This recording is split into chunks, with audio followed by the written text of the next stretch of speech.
दोस्तों, आज की इस वीडियो में हम आपको दो कहानी के बारे में बताएंगे। अगर आप हमारे चैनल पर नए हो, आप पहली बार हमारा वीडियो देख रहे हो, तो चैनल को सब्सक्राइब कर लीजिए।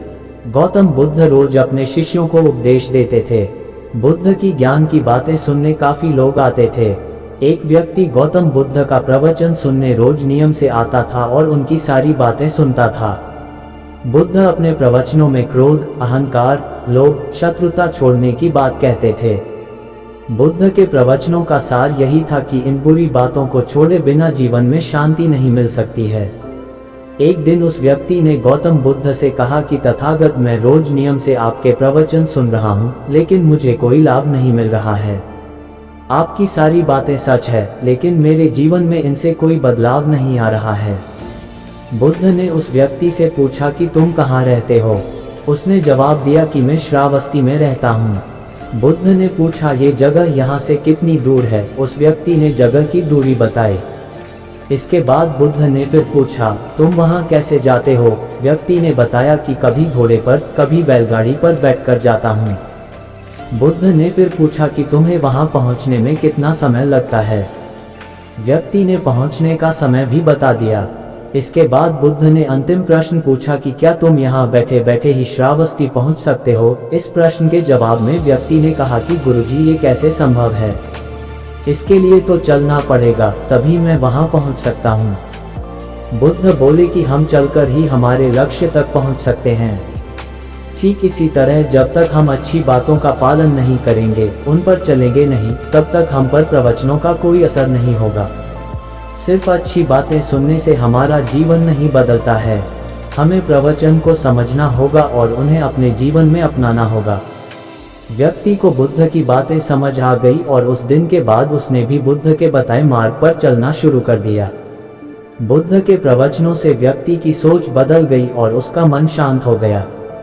दोस्तों, इस छोटी सी कथा की सीख यह है कि अगर हम मन शांत करना चाहते हैं तो हमें क्रोध, लोभ, मोह, अहंकार को तुरंत छोड़ देना चाहिए। इन बुराइयों की वजह से हमारा मन अशांत रहता है, शांति नहीं मिलती है।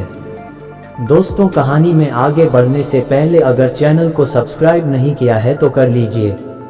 एक बार बुद्ध एक गांव से गुजर रहे थे, लेकिन उस गांव में लोगों के बीच गौतम बुद्ध को लेकर गलत धारणा थी, जिस कारण वो बुद्ध को अपना दुश्मन मानते थे। जब उस गांव में बुद्ध आए तो गांव वाले उन्हें बहुत भला बुरा कहने लगे और बदुआएं देने लगे। लेकिन इसके बावजूद भी बुद्ध गांव वालों की बात शांति से और मुस्कुराकर चुपचाप सुनते रहे। गांव वालों ने देखा कि उनकी बातों का बुद्ध पर कोई असर नहीं हो रहा है और वे विनम्रता से उनकी बातें सुन रहे हैं। गाँव वाले जब बोलते बोलते थक गए तो आखिर में बुद्ध ने कहा कि यदि आप सभी की बातें समाप्त हो गई हो तो मैं अब प्रस्थान करूँ। बुद्ध की बात सुनकर गांव वाले हैरान रह गए, लेकिन उस भीड़ में एक व्यक्ति ने बुद्ध से कहा कि हमने तुम्हारी कोई प्रसन्नता नहीं की है, हम तुम्हें बदुआएं दे रहे हैं, क्या तुम्हें इससे कोई फर्क नहीं पड़ता? बुद्ध मुस्कुराते हुए बोले, जाओ, मैं आपकी गालियां या बददुओं को लेता ही नहीं। आपके द्वारा दी गई गालियों से भला मेरा क्या होगा? जब तक कि मैं आपकी गालियों को स्वीकार ही नहीं करता, इसका कोई परिणाम ही नहीं होगा। जानते हैं, कुछ दिन पहले एक व्यक्ति ने मुझे बहुत सारे उपहार दिए, लेकिन मैंने उसे लेने से मना कर दिया। जब मैं लूंगा ही नहीं तो कोई मुझे कैसे दे पाएगा? बुद्ध ने पूछा, बताइए, अगर मैंने उपहार नहीं लिया तो उपहार देने वाले व्यक्ति ने क्या किया होगा? भीड़ में से किसी ने कहा, व्यक्ति ने अपने उपहार को अपने पास रख लिया होगा। बुद्ध ने कहा, मुझे आप सब पर इसलिए दया आती है क्योंकि मैं आपकी इन गालियों को लेने में असमर्थ हूँ और आपकी ये गालियाँ आपके पास ही रह जाएगी। भगवान गौतम बुद्ध के जीवन से जुड़ी इस कहानी से यह सीख मिलती है कि हम अक्सर अपने दुखों का कारण दूसरों को समझते हैं, लेकिन असल में ये हम पर ही निर्भर करता है कि हम वास्तव में क्या लेना चाहते हैं, खुशी या गम, उदासी या मुस्कान। यकीन मानिए, ये छोटी सी कहानी जीवन में एक बड़ा बदलाव ला सकती है। अगर कहानी पसंद आई हो तो एक लाइक और चैनल को सब्सक्राइब कर लीजिए। नमो बुद्धाय।